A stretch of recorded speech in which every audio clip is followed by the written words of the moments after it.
I definitely don't claim to be a professional, but if you don't know what you're doing, don't try this at home. Guys, the truck behind me, that's Old Blue. She's a 1984 GMC Sierra Classic. She's got a 350 GM crate motor, Edelbrock intake and carb, and she's developed a vacuum leak. That's today's project. We're going to fix that vacuum leak. Let's dive in. Now the vacuum leak is coming from the back of the carburetor. There's a steel line in the back of the carburetor that goes into a rubber line that goes into the brake booster. And in order to get that, we've got to take everything apart.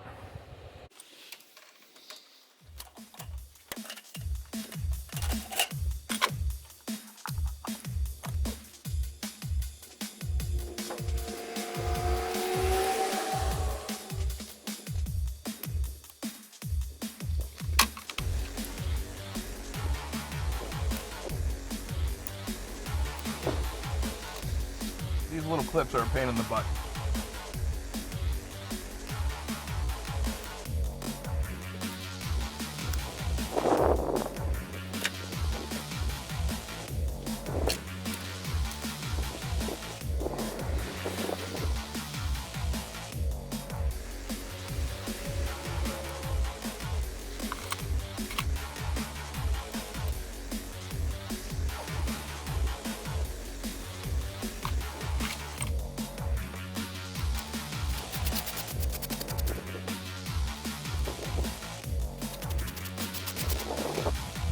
These carburetor bolts are usually 1/2 inch.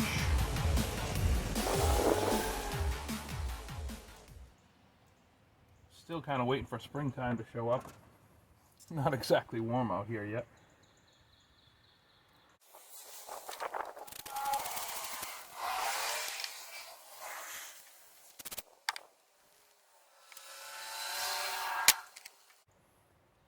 I always like to take the fuel line off last because it's going to spill a little bit.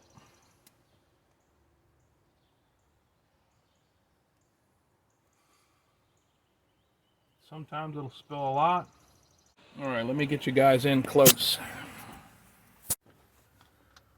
Okay, so there's 4 1/2 inch nuts that hold the carburetor on. You're gonna make sure you disconnect the throttle cable and the transmission kickdown cable, and in my case, that chain that's also cruise control. Make sure you unplug the choke, take off the fuel line, and she should be ready to come out.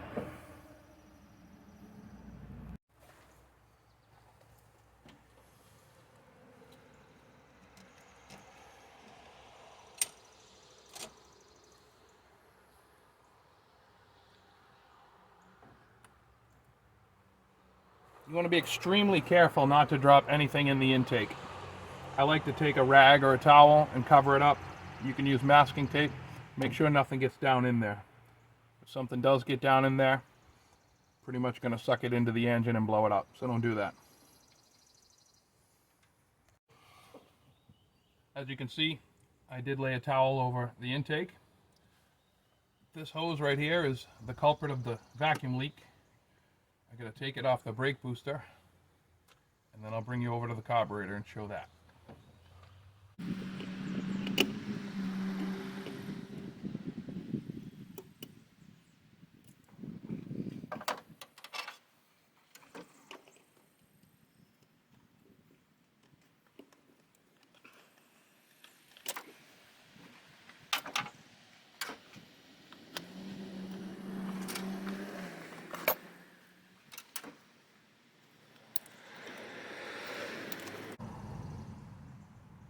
There it is. Looking at the back of the carburetor here, this is the port. This is where it was leaking. It was leaking right here in this area. I did try to use some Teflon tape to see if that would stop the leak. It slowed it down, but it didn't stop it completely. This is what goes to the brake booster.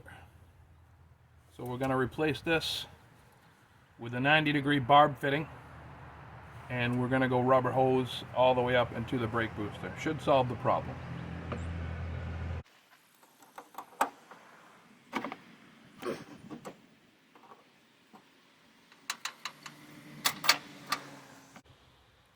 Out with the old.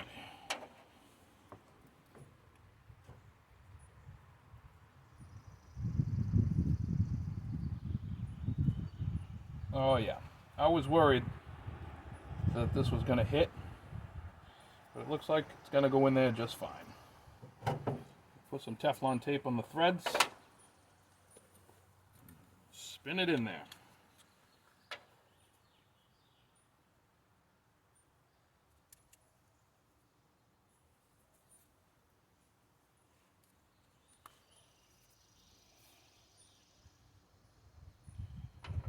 When you're doing Teflon tape, you always want to wrap clockwise.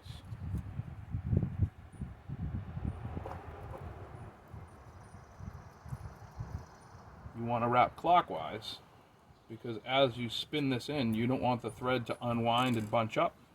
You want it to go in nice and smooth. You definitely want to make sure that these threads are cleaned out. Just to make sure there's nothing else left in there, I'm going to hit them with a little bit of carb clean. You can also use 4-0 steel wool, the ultra fine steel wool. But I find, as long as there's nothing chunky in there, a little carb clean and a shop rag, clean them right out.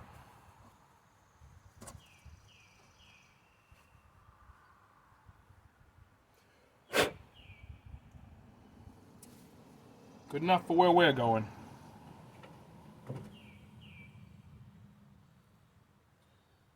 Take your time, don't cross thread it.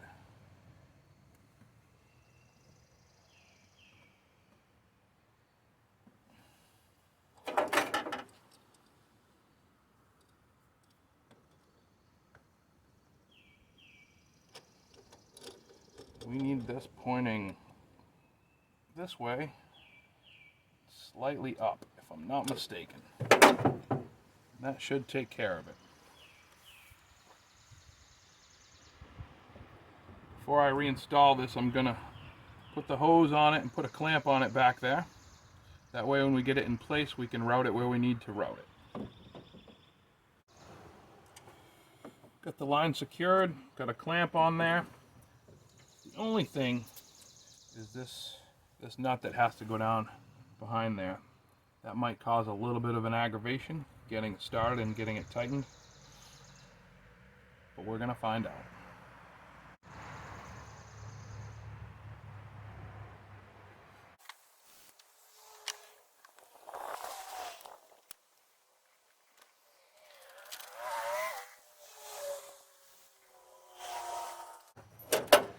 We got that started.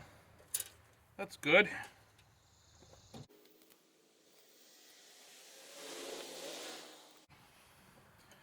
Always make it a point that when you put something on that requires a clamp, don't just put it on there and come back to the clamp later. There's a good chance you'll forget. And if I forgot this, we'd have fuel everywhere.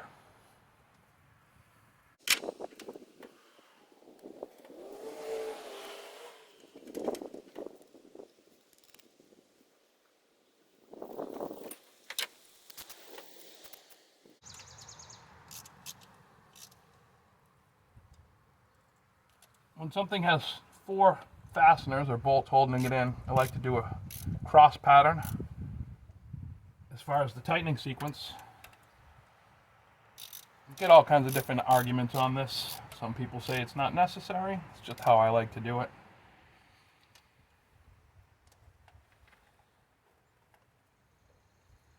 Oh yeah, that one's going to be fun.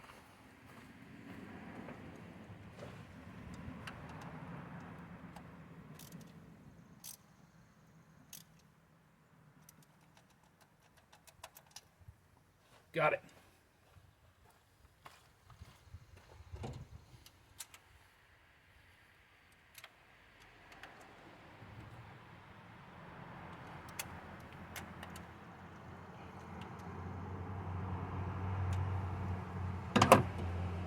You also want to make sure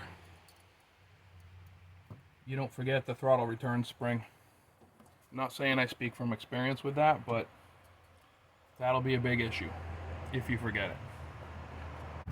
As you can see, the original setup has this, I don't know if it's a check valve or a filter. Not sure. Either way, I'm going to put it back in. So we're going to measure up this line and figure that out. You want to make sure that you route this completely away from your throttle cable and your kick down cable. You want to make sure that's not going to come in contact, because it will rub through and cause a leak, or it might cause your throttle to stick. Either way, you don't want either one of those to happen. Okay, so that's not a check valve. If it is a check valve, it's broken, because I can move air both ways through it. But as you can see, I have it mounted back in place. I'm going to trim the line at the bottom there. Make sure we don't have any obstructions, and we should be good to go. And there it is.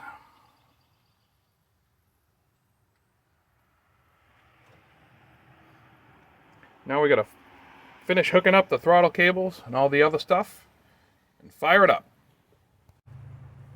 Okay, kick down cable clips in nice and easily.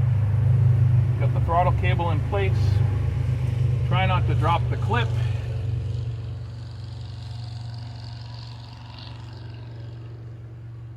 Good. And cruise control. I chose to swap out that C-clip with one of these. Can you see that? Yeah, focus, no, maybe. Okay. I believe, I don't know what they're called, bobby pin type hairpin clips, I think they're called actually. Okay, make sure we plug the choke back in.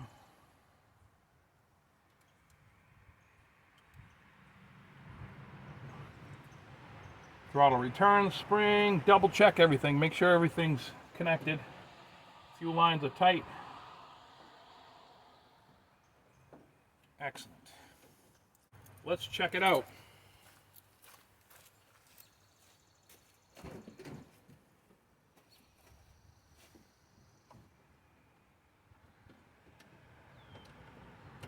Turn the key on, give it one pump. Make sure the choke closed. Yep. All right, choke is closed. For those about to rock.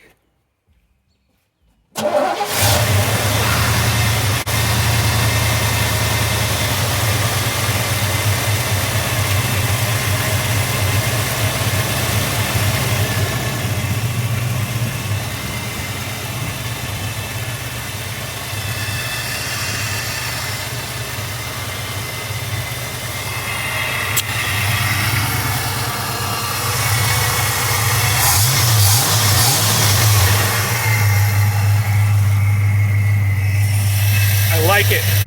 No more vacuum leaks. So the reason that I thought that I had a vacuum leak is I would come up to a red light, and when the light turned green, I'd hit the gas and we would get a little hesitation, a little stumble, if you will. So I did a little bit of research and I found the first thing to check for that is vacuum leaks. So what I did was I got myself a nice can of brake clean, carb clean, whatever, and you just start spraying all around the base of the carburetor, all around the vacuum lines. And what happens is if there is a vacuum leak, the engine will start to rev up, it'll start to race a little bit. That's how you know you have a vacuum leak. And when you find the right spot that does it, you can find out exactly where the leak is, and that's exactly where the leak was. The leak was on that steel line. So, bye-bye. Thanks for watching this episode. Like and subscribe. I'll take you on some more journeys.